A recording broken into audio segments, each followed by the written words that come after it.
Okay hello students. तो इस video के अंदर में हम लोग जानेंगे कि area of right angle triangle, मतलब कि राइट एंगल ट्राइंगल का जो एरिया है वो कैसे निकालते हैं। ठीक है, तो चलो फिर सबसे पहले मैं आपके सामने एक राइट एंगल ट्राइंगल बना लेता हूँ। ठीक है, तो कुछ इस तरह का फ्रेंड्स दिखता है राइट एंगल ट्राइंगल। इसको कुछ नाम दे देते हैं, जैसे कि इसको नाम दे दिया ए, इसे दे दिया बी और इसे दे दिया सी।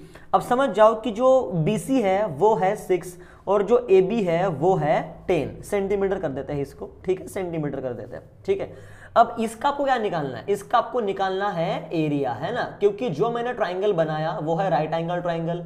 तो अब आपको क्या निकालना है? अभी आपको एरिया निकालना है इसका। देखो काफी सिंपल होता है। सबसे पहले तो ये ट्राइंगल है, इसलिए हम इसको ट्राइंगल का साइन दे देंगे। इस ट्राइंगल का नाम ABC है, इसलिए यहां पर हम लोग लिख देंगे ABC। अब देखो यहां पर कैसा है कि कोई भी ट्राइंगल हो, चाहे वो राइट एंगल ट्राइंगल हो, चाहे वो कोई भी ट्राइंगल हो, ट्राइंगल का जो एरिया है उसे निकालने का फॉर्मूला आता है half into base into height. ठीक है, उसे निकालने का फॉर्मूला क्या होता है? Half into base into height. तो चलो वैल्यू पुट कर लेते हैं। सबसे पहले हाफ मतलब 1/2, तो 1/2 का यहां पर 1/2 ही रहेगा। उसके बाद में क्या आता है? बेस। देखो बेस का मतलब क्या कि ये ट्राइंगल खड़ा कहां पर है। ओके, जैसे ये ट्राइंगल खड़ा किस बेस पर है? इस बेस पर। तो बेस कौन हो जाएगा हमारा? यहां से BC हो जाएगा। तो बेस की जगह पे मैं यहां पर लिख देता हूं BC इंटू हाइट। हाइट मतलब कि इसकी हाइट कितनी है ट्राइंगल की? तो हाइट ये है जिसे हम लोगों ने AB नाम दिया है, तो यहां पर हम पुट कर देंगे AB। ओके, अब देखो इसकी वैल्यू पुट करते हैं। जैसे कि ये जो हाफ है तो हाफ ही रहेगा, है ना, इंटू का इंटू फिर BC की वैल्यू कितनी है? 6। तो BC की जगह पर हम पुट कर देंगे 6 इंटू का इंटू। उसके बाद में कौन है यहाँ पर? AB की वैल्यू कितनी है? आप यहाँ पर देख सकते हो 10। तो यहाँ पर AB की वैल्यू हम पुट कर देंगे 10। ठीक है, अभी इसको हमको क्या करना है? सॉल्व करना है। ठीक है, हम कैसे भी सॉल्व कर सकते हैं। सबसे पहले काम करते हैं, 6 को 10 से मल्टीप्लाई कर देते हैं।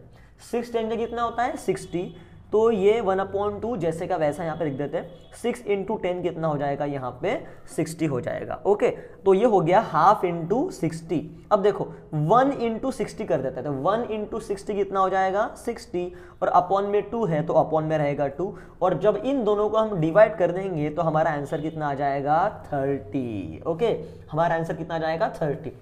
अब ये जो वैल्यू है ये सेंटीमीटर में थी, इसलिए इसे भी हम सेंटीमीटर लगा देंगे। और एक चीज ध्यान में रहे कि जब भी आप एरिया निकाल रहे हो, अच्छा हम एरिया निकाल रहे हैं तो मैं यहाँ पे एरिया का ए लगा देता हूँ। ठीक है, एक चीज ध्यान में रहे कि जब भी आप एरिया निकाल रहे हो तो आपको स्क्वायर लगाना पड़ता है। ठीक है, ये एरिया का यूनिट है। तो जो हमारा इसका एरिया हो जाएगा वो हो जाएगा 30 सेंटीमीटर स्क्वायर। तो स्टूडेंट्स कुछ इस तरह से निकालते हैं राइट एंगल ट्राइंगल का एरिया। सिर्फ राइट एंगल ट्राइंगल ही नहीं, कोई भी ट्राइंगल हो फॉर्मूला यही होता है half into base into height. अगर आप स्कूल में हो तो आपके लिए ये जानना काफी ज्यादा जरूरी हो जाता है, तो आप मैथमेटिक्स को बराबर सॉल्व कर पाओगे।